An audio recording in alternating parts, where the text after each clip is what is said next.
तो आपने ये ध्यान रखना है किस चीज़ का।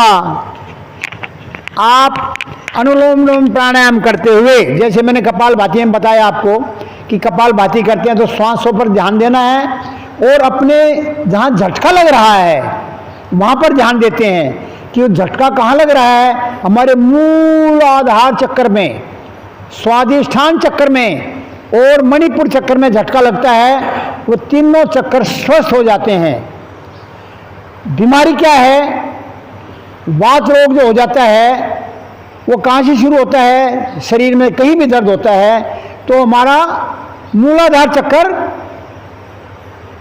ठीक काम नहीं करता, बिगड़ जाता है, पेट साफ नहीं होता,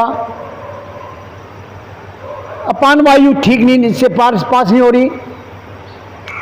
ये जो चीजें हैं ये इसलिए कि आप अपने मन को श्वासों पर टिकाइए तो आपके आधे लोग तो वैसे ही खत्म हो जाएंगे। जब आप अनुलोम विलोम कर रहे हैं तो अपना श्वास पर ध्यान दीजिए। कहां जा रहा है श्वास आपका?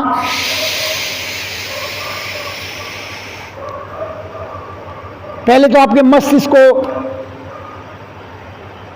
पूरी ऑक्सीजन मिलेगी। मस्तिष्क को 80% ऑक्सीजन की आवश्यकता होती है। वहां से फिर ये आपके हार्ट में जा रही है, हृदय से आपके हार्ट में गई तो उसमें वहां क्या है? खून आता है, ब्लड, रक्त आता है हमारे हृदय में और उसमें वो ऑक्सीजन एब्जॉर्ब हो जाती है, मिल जाती है। उसमें मिलकर के वो पूरे शरीर में जा रही है। आपके एक एक नाड़ी के अंदर आपकी नाड़ी तंत्र स्वस्थ हो रहा है। आपका सर्कुलेटरी सिस्टम, संचार, आपका रक्त संचार, संचरण क्रिया आपकी स्वस्थ हो रही है। आपकी एक एक नाड़ी स्वस्थ हो रही है। यानी नर्वस सिस्टम ठीक हो जाएगा आपका। ये नर्वस सिस्टम जब डगमगा जाता है आदमी पागल सा हो जाता है, चक्कर आने लग जाते हैं, गिरने लगता है, डगमगा कर कहीं भी गिर जाता है, लड़खड़ाता है। तो आपने अनुलोम विलोम प्राणायाम ध्यान से श्वासों के साथ आंखें बंद करके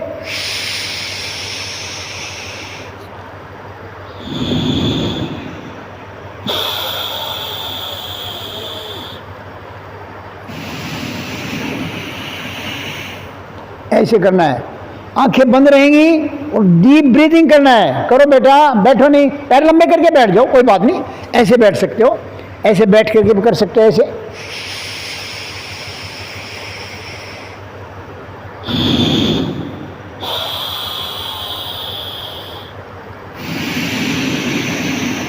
लेट के भी कर सकते हैं। जिनके पास की बैठना नहीं है ऐसे लेट के भी कर सकते हैं।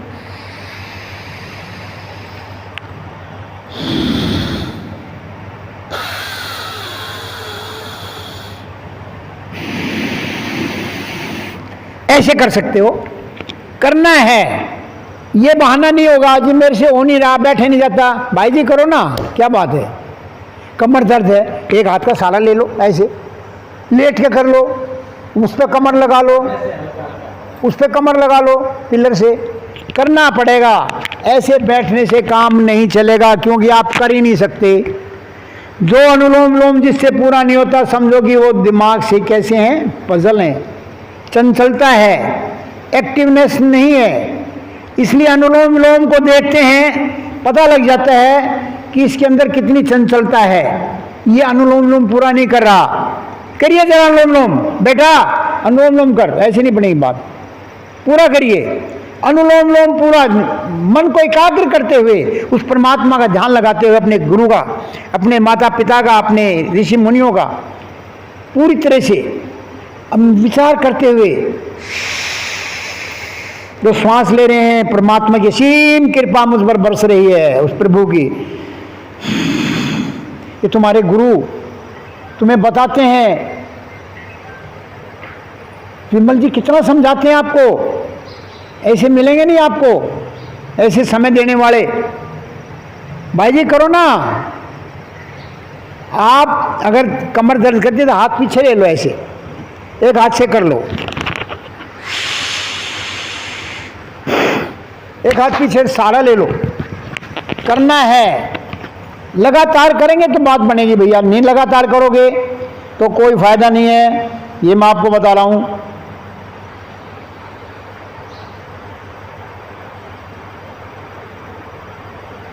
प्राणायाम इसलिए करा रहा हूं मैं पहले आज कि आप लोग भाग जाते हो।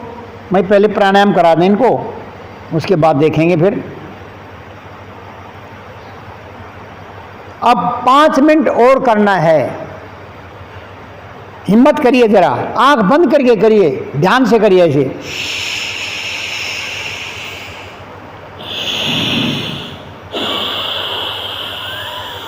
पूरी चेस्ट एक्सपेंड हो, ऐसे लंबा गहरा सांस लो।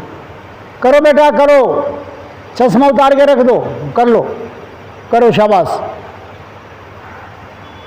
गर्दन ऊपर ना उठाएं, गर्दन भी सीधी रहेगी ऐसे।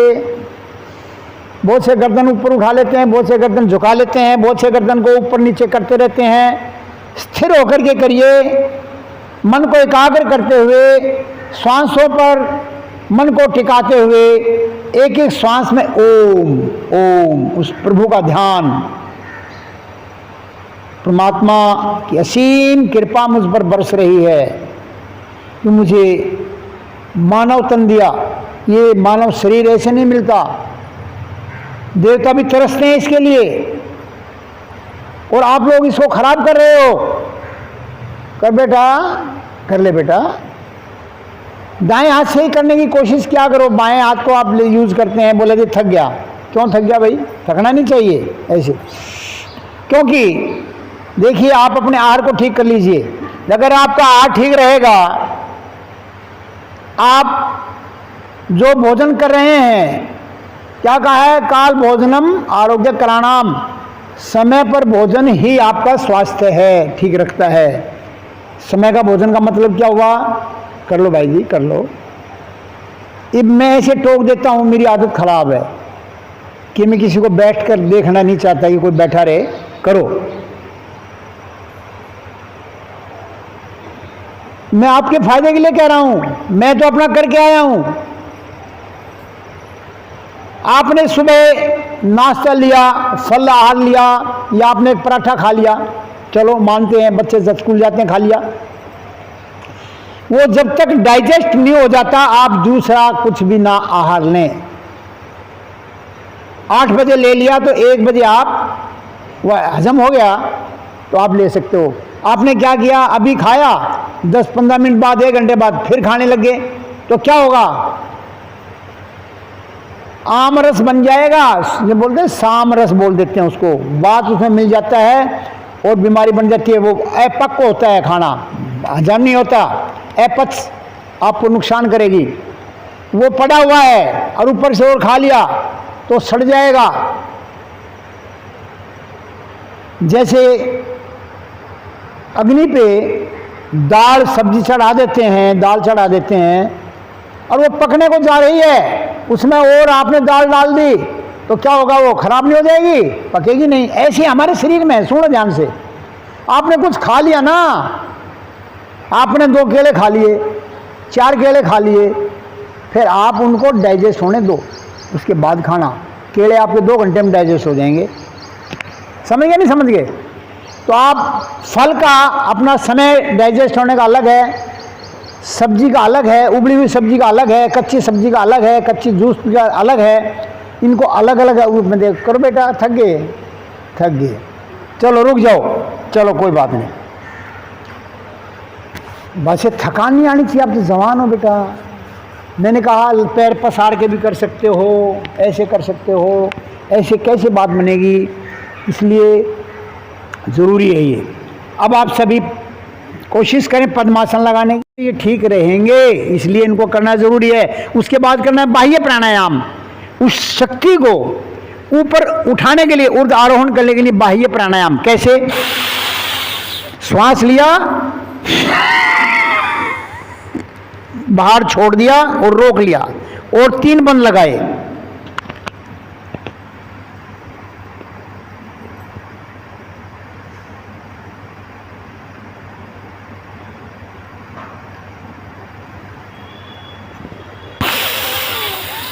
फिर सांस ले लेना, अपने सामर्थ्य में रोक के रखना। इसको बेटियां पीरियड के समय नहीं करेंगी, याद रखना।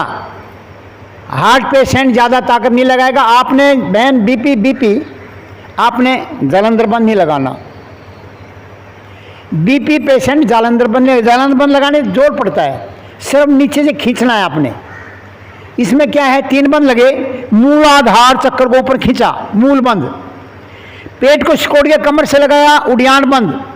ठोड़ी का कंठकूप से लगाया, जालंधर बंद। तो जिनको सर्वाइकल है उन्होंने भी जालंधर बंद नहीं लगाना, वो गर्दन सीधी रखेगा। जिनको बीपी है उन्होंने भी जालंधर बंद, हार्ट पेशेंट भी जालंधर बंद नहीं लगाना, वो आराम से ऐसे करेंगे। सिर्फ नीचे की ताकत लगाएंगे, पेट सिकोड़ेंगे, नीचे से खींचेंगे, नाभि के निचले भाग को ऊपर खींचेंगे, ना आकुंचन करेंगे मलमूत्र द्वार को। और ऐसे लगाने से उनको ताकत लगती है तो नहीं करना वो, ठीक है। चलिए, कितनी बार करना है ये? 3 से 5 बार सबको करना है। और जिन्हें ऊर्ध्व रेता होना है वो 21 बार करे, ठीक। उसके बाद उज्जयी प्राणायाम, एक बार पेट हिलाएंगे आप लोग। कैसे? श्वास लेकर के उसको क्या बोलेंगे, कौन सी क्रिया है वो? अग्निसार। अग्नि पैदा होती है शरीर में। हमारे शरीर में कितनी अग्नियां हैं? कितनी अग्नियां काम कर रही हैं? 13। एक है जठराग्नि जो मुख्य है। 5 है भूत अग्नि। भूत अग्नि देखी आपने? भूत देखा है? नहीं, आप लोग सब भूत तो हैं। 5 महाभूतों से बना हुआ है शरीर। क्या भूत देखना तो हमें देख लो, अपने आप देख लो। ये भूत हैं, इसमें 5 भूतों से बना हुआ है शरीर है हमारा, 5 महाभूतों से। कौन कौन से हैं? ये क्या है? अंगूठा किसको दर्शाता है?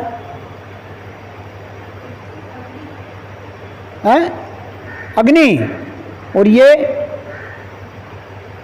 क्या है? वायु। ये आकाश, ये पृथ्वी, ये जल। 5 भूत हो गए ना, 5 क्या है? ये 5 तत्व हैं। ये इनको भूत भी बोलते हैं, महाभूत भी बोलते हैं। तो इनसे हमारा शरीर बना हुआ है। समझ गए? नहीं समझ गए? तो आपने बाह्य प्राणायाम में ध्यान देना जरा। अग्निसार जो बताया, इससे एक जठराग्नि, 5 भूत अग्नि और 7 धातु अग्नि। धातु अग्नि क्या है बताइए? जो धातुएं बनती हैं हमारे शरीर में, उनकी अग्नि। अगर एक धातु की भी अग्नि शांत होगी तो आपका रोग शुरू हो गया। 5 धातु अग्नियां, भूत अग्नियां हैं, इनमें कोई सी भी अग्नि अगर काम नहीं करेगी तो आपका काम हो गया, बीमार हो जाओगे। तो ये सारी अपनी जगह काम करती हैं। धातु अग्नि में क्या है? सबसे पहले भोजन करते हैं तो क्या बनता है? रस। आप चबा चबा के खाएंगे, वो रस जाएगा, रस बनेगा। और आप सब सटकोगे तो उसको रस बनने में बहुत टाइम लगेगा और आपका इनडाइजेशन हो जाएगा, अजीर्ण हो जाएगा, आप बीमार हो जाएंगे। तो क्या बनेगा फिर? वो आम रस बन जाएगा। तो आम रस नहीं बनना चाहिए। आप भोजन को इतना चबाओ कि वो मुंह के अंदर ही उसका पूरा रस बन जाए, जो लार है वो मिल करके जाए और हमारे यहाँ से सीधा आमाशय में जाए, वहाँ से पक्वाशय से होता हुआ छोटी आंत में। तो मेहनत नहीं करनी पड़ेगी छोटी आंत को ज़्यादा, वरना हम क्या करते हैं, दांतों का काम आंतों से लेते हैं, याद रखना। तो क्या हुआ? कौन सी अग्नि? जठराग्नि, भूत अग्नि, धातु अग्नि। ये जठराग्नि प्रदीप्त होती है। कैसे? श्वास लिया, बाहर छोड़ के पेट को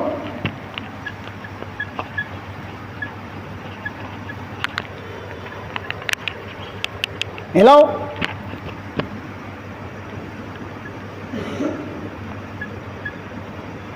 हिल रहा नहीं, पेट हिल रहा नहीं हिल रहा। क्यों बेटा? कैसे?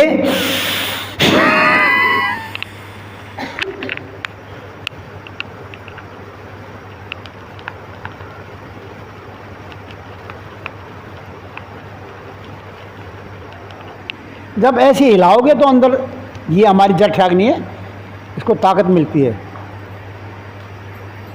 ठीक है, यहीं से आप नौली क्रिया भी कर सकते हो, जो अभ्यास करना चाहे तो कर लेते हो बेटा। हाँ, कैसे?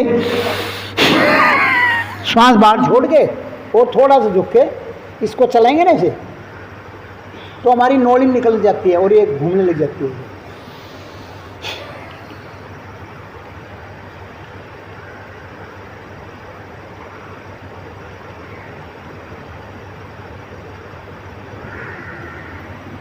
इसको घुमाएंगे तो हो जाती है। पेट सिकोड़ के बीच में से ढीला छोड़ दो, तो ये आपकी अग्नि को प्रदीप्त करते हैं। ठीक है, इसके बाद उज्जी प्राणायाम। उज्जी प्राणायाम कैसे करोगे? गला सिकोड़ के श्वास को लेना है तो गले में आवाज आएगी। ये थायराइड के लिए, स्नोरिंग के लिए बहुत जरूरी है। किसी को थायराइड ना हो, जिसको है वो ठीक हो जाएगा। ऐसे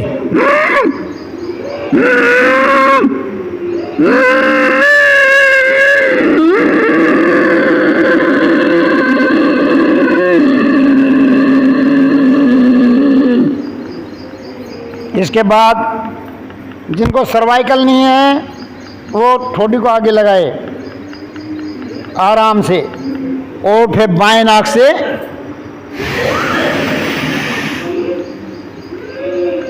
बाएं नाक से छोड़ना है, गर्दन सीधी करके 3-3 बार तो सब करें। खांसी उठती है, उठने दो।